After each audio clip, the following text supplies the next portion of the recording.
Ford Motor Company announcing significant investments in 3 more Michigan plants. Joining us now is Joe Hinrichs. He's Ford President of the Americas. So, welcome to the program. It's great to see you. Good to see you as well. Thanks for having me. You would not be doing this unless you were going to make some more money out of it. You cannot say that you're doing this to be nice or you're doing this because President Trump wants you to do it. You're doing this to make money, are you not, sir?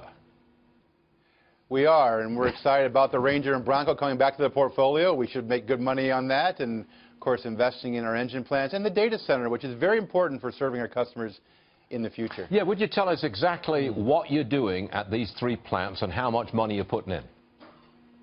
Yeah, sure. We're investing $850 million to convert the Michigan assembly plant from producing Focus and C-Max today to building the Ranger and the Bronco in the future, adding to our truck and SUV portfolio. We're investing in the Romeo engine plant here in Michigan to add component capacity to build a new engine, support the Ranger and the Bronco.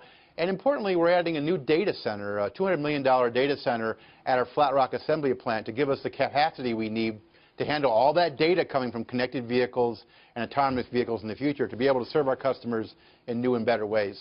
Now, we hear that President Trump wants to scale back the mileage fuel efficiency standards that were going to be imposed by President Obama. I take it that is that part of your plan? Because I notice you're building bigger vehicles in Michigan and the focus is going elsewhere. Is that to do with mileage standards? Well, it really doesn't. I mean, we're planning for the CAFE standards and the one national standard that we have today. We, as an industry, have asked President Trump and his administration to do the midterm review as it was originally agreed to, a data-driven discussion about what's going on with oil prices, consumer affordability, technology costs, et cetera. We've had these plans in the work for quite some time.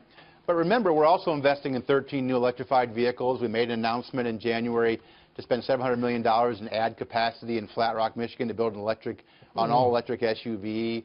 And we have $4.5 billion of investment going in electrified vehicles as well as adding to our SUV portfolio. You're looking good in the eyes of President Trump. That's the fact, sir. Joe Hinrichs, thanks very much for joining us. Great to have you today. Thank you, sir. Thanks for having me. Yes, sir.